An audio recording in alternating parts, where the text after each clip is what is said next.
बहुत बुरे फंसे राहुल गांधी। गंदा कांड हुआ बेनकाब बीजेपी से, मांगते घूम रहे कांग्रेस के युवराज, मोदी के हाथ लगी राहुल गांधी की सीक्रेट फाइल, कोर्ट से सजा मिलने का सताया डर तो पलटी, मारकर भागे कांग्रेस के शातिर दिमाग। युवराज, साथियों, कांग्रेस के नेता राहुल गांधी एक बार फिर देश के सामने एक्सपोज हो गए हैं। मोदी विरोध के चक्कर में राहुल गांधी किसी भी हद तक जाने के लिए तैयार रहते हैं, लेकिन हर बार वह खुद बैकफुट पर आ जाते हैं। इस बार राहुल गांधी की मुश्किलें सबसे ज्यादा बढ़ गई है, क्योंकि इस बार उनकी पोल कोर्ट में खुल गई है।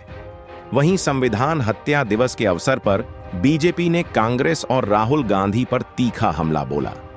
बीजेपी ने कहा, संविधान की रक्षा की बात करने से पहले राहुल गांधी को अपनी दादी इंदिरा गांधी द्वारा लगाए गए आपातकाल के लिए देश से माफी मांगनी चाहिए। बीजेपी ने आरोप लगाया है कि आपातकाल भारतीय लोकतंत्र के इतिहास का सबसे काला अध्याय था। बीजेपी नेता जेपी नड्डा ने कहा कि राहुल गांधी और कांग्रेस नेतृत्व संविधान की किताब लेकर घूमते हैं, लेकिन उन्हें संविधान की मूल भावना की जानकारी नहीं है। उन्होंने कहा, संविधान का हवाला देने से पहले कांग्रेस को अपने अतीत और आपातकाल के दौरान किए गए कार्यों पर जवाब देना चाहिए। दर्शकों, संविधान और लोकतंत्र के मुद्दे पर राहुल गांधी बीजेपी पर निशाना साधते हैं, लेकिन देश में आपातकाल लगाकर कांग्रेस ने लोकतंत्र का गला घोंटने का काम किया था। वहीं अब बताते हैं आपको कैसे राहुल गांधी कोर्ट में फंस गए हैं। साथियों, कांग्रेस सांसद राहुल गांधी की मुश्किलें मध्य प्रदेश के पुराने मामले में कम होती दिख रही हैं।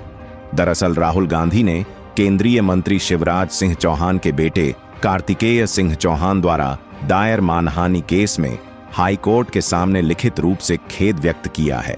इसके साथ ही उन्होंने अपने पुराने बयान पर सफाई भी पेश की है। आपको बता दें कि यह मामला साल 2018 का है। दरअसल 2018 में मध्य प्रदेश विधानसभा चुनाव के दौरान झाबुआ में एक जनसभा को संबोधित करते हुए राहुल गांधी ने पनामा पेपर्स लीक मामले का जिक्र किया था। इस दौरान उन्होंने तत्कालीन मुख्यमंत्री शिवराज सिंह चौहान के बेटे कार्तिकेय चौहान का नाम लिया था। इस बयान से नाराज होकर कार्तिकेय ने भोपाल की विशेष एमपी एमएलए कोर्ट में राहुल गांधी के खिलाफ मानहानि का केस दर्ज कराया था। कार्तिकेय का कहना था कि इस झूठे आरोप से उनकी सामाजिक छवि को भारी नुकसान पहुंचा है। वहीं मध्य प्रदेश हाई कोर्ट में जस्टिस प्रमोद कुमार अग्रवाल की एकल पीठ के सामने राहुल गांधी के वकील ने पक्ष रखा। राहुल के वकील ने साफ कर दिया कि राहुल गांधी का यह बयान पूर्व मुख्यमंत्री के परिवार या उनके बेटे के खिलाफ नहीं था, बल्कि वह केवल एक गलतफहमी के कारण हुआ था। राहुल गांधी की तरफ से कोर्ट में एक लिखित आवेदन देकर इस पर खेद जताया गया है। राहुल गांधी की इस सफाई को और खेद जताने वाले आवेदन पर हाई कोर्ट ने अब शिकायतकर्ता कार्तिकेय चौहान से उनकी लिखित प्रतिक्रिया मांगी है। कोर्ट ने कार्तिकेय से पूछा कि इस आवेदन पर उनका क्या कहना है। वहीं केंद्रीय मंत्री और वरिष्ठ बीजेपी नेता शिवराज सिंह चौहान के बेटे कार्तिकेय सिंह की ओर से अपने खिलाफ दाहिर मानहानि के केस में कांग्रेस नेता राहुल गांधी के खेद जताने के बाद बीजेपी ने उनके खिलाफ मोर्चा खोल दिया है। बीजेपी नेता और बीजेपी युवा मोर्चा के राष्ट्रीय सचिव तजिंदर बगा ने एक्स पर लिखा कि राहुल गांधी ने कार्तिकेय सिंह से पैर पकड़कर माफी मांगी है। बग ने दावा किया, राहुल गांधी ने शिवराज सिंह चौहान के बेटे के खिलाफ झूठे आरोप लगाए और इसकी वजह से उन्हें मानहानि के केस का सामना करना पड़ा। दरअसल लोकसभा में विपक्ष के नेता और कांग्रेस सांसद राहुल गांधी ने मध्य प्रदेश हाई कोर्ट में एक याचिका डाली है। इस याचिका में उन्होंने केंद्रीय मंत्री शिवराज सिंह चौहान के बेटे कार्तिकेय सिंह के खिलाफ अपने कथित अपमानजनक बयान के लिए खेद प्रकट किया है।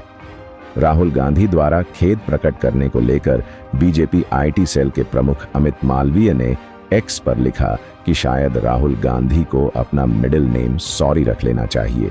कोई गिन भी नहीं सकता कि उन्हें कितनी बार माफी मांगनी पड़ी है, अफसोस जताना पड़ा है या अपने मानहानि वाले और गैर जिम्मेदाराना बयानों को वापस लेना पड़ा है। ताजा मामला केंद्रीय मंत्री शिवराज सिंह चौहान के बेटे कार्तिकेय सिंह द्वारा दायर मानहानि के केस से जुड़ा है। राहुल गांधी ने अब मध्य प्रदेश हाई कोर्ट में अफसोस जताते हुए कहा कि जिस बयान पर विवाद है उसका कार्तिकेय सिंह से कोई लेना देना ही नहीं था। इससे एक सीधा सवाल उठता है, अगर बयान उनके बारे में नहीं था तो उसे दिया ही क्यों गया? और अगर बिना तथ्यों के ऐसे बयान दिया गया तो इससे राहुल गांधी की विश्वसनीयता के बारे में क्या पता चलता है? राहुल गांधी बार बार सनसनीखेज आरोप लगाते हैं, सुर्खियां बटोरते हैं और जब कोर्ट में चुनौती दी जाती है या तथ्यों का सामना करना पड़ता है तो माफी मांगकर यह अफसोस जताकर पीछे हट जाते हैं। विपक्ष के नेता से जिम्मेदारी की उम्मीद की जाती है, न कि बेतुके आरोप लगाने और बाद में उनसे पल्ला झाड़ने की। अमित मालविया ने आगे लिखा कि राहुल गांधी के लिए मानहानि एक आदत और माफी मांगना एक बार बार दोहराया जाने वाला काम बन गया है।